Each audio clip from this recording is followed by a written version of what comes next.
Good morning, students. Myself Shiksha Maurya. Today I am discussed about topic fertility. सबसे पहले हम देखते हैं फर्टिलिटी की definition. It is a natural capability to produce offsprings. एक natural capability होती है जो हम ऑफस्प्रिंग्स को प्रोड्यूस करते हैं. That is called a fertility. A womens has a normal reproductive age from 15 years to 45 year. एक जो वुमेंस होती हैं इनकी नेचुरल जो रिप्रोडक्टिव एज होती है, नॉर्मल जो रिप्रोडक्टिव एज होती है वो 15 से लेकर 45 साल तक होती है. Thus if a women gets married at the age of 15 year, अगर कोई वुमेन की शादी 15 साल में हो रही है, she has a 30 years of the reproductive age, तो उसकी जो रिप्रोडक्टिव एज होगी वो 30 साल तक की रहेगी. The fertility is depend on the factor. जो फर्टिलिटी है वो डिपेंड होती है कुछ फैक्टर्स पे. एज न्यूट्रिशन, जैसे मदर है वो कैसा न्यूट्रिशन ले रही है, उसका इमोशनल स्टेटस कैसा है, उसका कल्चर कैसा है, उसकी इकोनॉमिक्स कैसी हैं, वो मतलब पैसे के मामले में वो सही है कि नहीं, वे ऑफ लाइफ कैसा है उसका, एंड सेक्सुअल बिहेवियर कैसा है उसका इंडिया में. ये डिपेंड होता है, इस पर डिपेंड होता है हमारा fertility. This is a definition of fertility. Next है हमारा फैक्टर अफेक्टिंग फर्टिलिटी. फर्टिलिटी हमारा किस किस फैक्टर को अफेक्ट करती है, कौन कौन से फैक्टर हैं जो हमारे फर्टिलिटी को अफेक्ट करते हैं. सबसे पहला है एज एट मैरिज. मैरिज की एज कितनी होनी चाहिए. Females who get married before the age of 18 years. कोई फीमेल्स है जो 18 साल से पहले जिसकी शादी हो रही है, produce large number of children, वो लार्ज नंबर ऑफ चिल्ड्रन को प्रोड्यूस करेगी as compare to the females who married after the 18 year. जैसे कोई फीमेल्स है जिसकी शादी पहले हो जा रही है, 18 साल से पहले हो जा रही है, वो लार्ज नंबर ऑफ चिल्ड्रन को प्रोड्यूस करेगी क्योंकि उसकी जो रिप्रोडक्टिव एज होगी वो ज़्यादा होगी कंपेयर टू द जो फीमेल्स हैं जिसकी शादी 18 साल के बाद हो रही है उनके कंपेयर में. तो ये हमारी फर्टिलिटी को अफेक्ट करता है. The census reveals that before 1951 the average age of girl to get marriage was 13 years. 1951 में जो मैरिज की एज थी गर्ल्स की वो 13 ईयर्स की थी. टू इम्प्रूव दिस, इसको इम्प्रूव कर दिया गया इन 1973 में the child marriage restraint act के थ्रू. इसको इम्प्रूव कर दिया गया. वॉज इस्टेब्लिश, इसको इस्टेब्लिश किया गया under which the age of marriage was set between the 15 to 18 year of the girls and 18 to 20 year of the males. जो females की मैरिज की एज थी उसको 15 से 18 कर दिया गया और जो मेल की मैरिज की एज थी वो 18 से 20 कर दिया गया. Later in 2006 the age was increase the 21 year of the for girls. और 2006 में इसको इंक्रीज कर करके जो फीमेल्स की भी जो जो लड़कियों की जो शादी की एज थी, मतलब जो गर्ल्स की मैरिज की एज थी उसको इंक्रीज करके 21 कर दिया गया. नेक्स्ट है एजुकेशन. एजुकेशन कैसे अफेक्ट करता है हमारी फर्टिलिटी को, देखते हैं. द नेशनल फैमिली हेल्थ सर्वे, जो नेशनल फैमिली हेल्थ सर्वे 3 है उसके थ्रू देखा गया, so that the total fertility rate, जो टोटल फर्टिलिटी रेट है 1.7 childrens higher for the illiteracy womens than the women for at least high school education. इसमें देखा गया कि जो अशिक्षित महिलाएं हैं उनको जो फर्टिलिटी रेट है वो ज़्यादा है, मतलब उनके ज़्यादा बच्चे हैं. और जो शिक्षित महिलाएं हैं कम से कम उनके पास हाई स्कूल तक की एजुकेशन है, उनके पास उससे कम बच्चे हैं. तो इस प्रकार से हमारी फर्टिलिटी को अफेक्ट करती हैं. नेक्स्ट है हमारा duration of married life. Married life की ड्यूरेशन हमारी क्या है वो भी अफेक्ट करता है. As the reproductive age of average women, जो एवरेज वुमेन्स होती हैं सबका जो रिप्रोडक्टिव एज होता है average womens range between the 15 to 45 year. जो वुमेन की रिप्रोडक्टिव एज होती है 15 से 45 साल तक होती है. So if she marriage at 15 year, अगर उनकी शादी 15 साल में हो रही है उसकी जो रिप्रोडक्टिव एज रहेगी 30 साल तक रहती है, चाइल्ड बियरिंग एज. नेक्स्ट हमारा caste and religious and culture believes. As per the national family health survey 3, national family health survey के 3 के थ्रू देखा गया peoples of Muslim religions have in higher fertility rate than Hindus. जो Muslim peoples हैं उनमें fertility rate जो है वो ज़्यादा है हिंदू के कंपेरिजन में। Muslims have 3.09 fertility rate and Hindus have 2.65. Scheduled tribes have the higher fertility rate than the other caste. जो अनुसूचित जनजातियां हैं उनमें ज़्यादा देखे गए फर्टिलिटी रेट अदर कास्ट के कंपैरिजन में।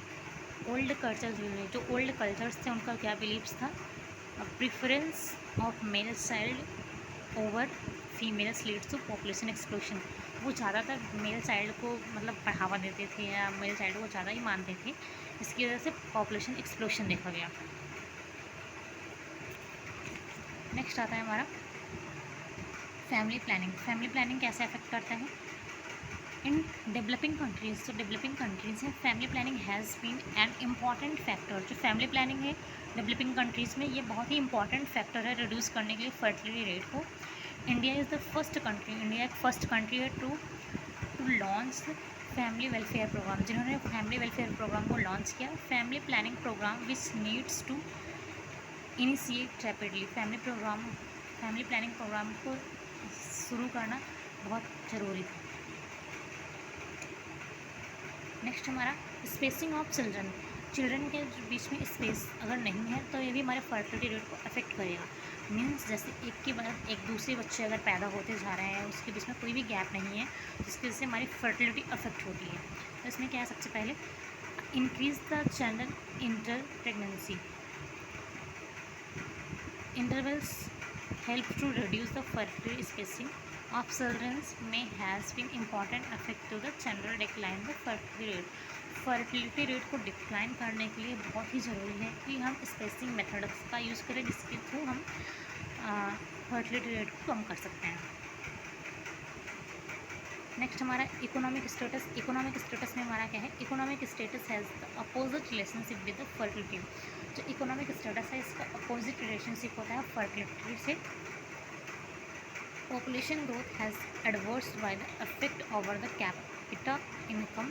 Economic development is the best contraceptives as it will takes care for the population growth and brings about the reduction in the fertility.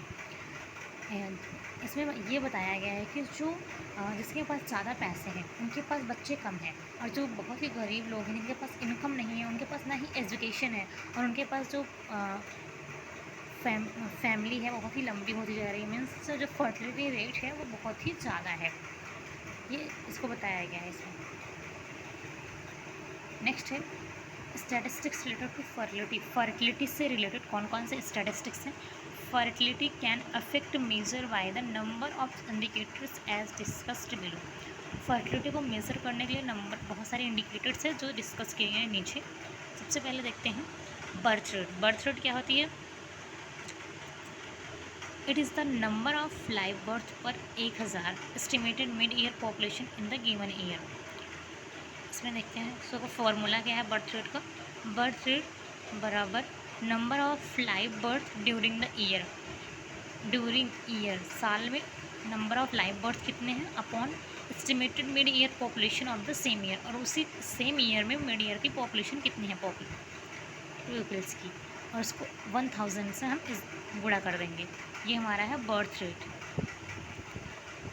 Next आता है हमारा general fertility rate. General fertility rate में हमारा क्या है, it is the defined as the number of live birth per 1000 womens in the reproductive age group of given year.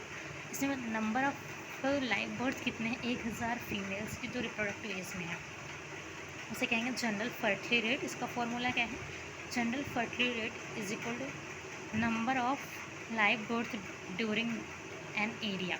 उस area में number of live birth कितनी है upon mid year female की population कितनी है, 15 से 45 साल की जो females in same area in the same years, और उसको फिर हम मल्टीप्लाई कर देंगे 1000 से।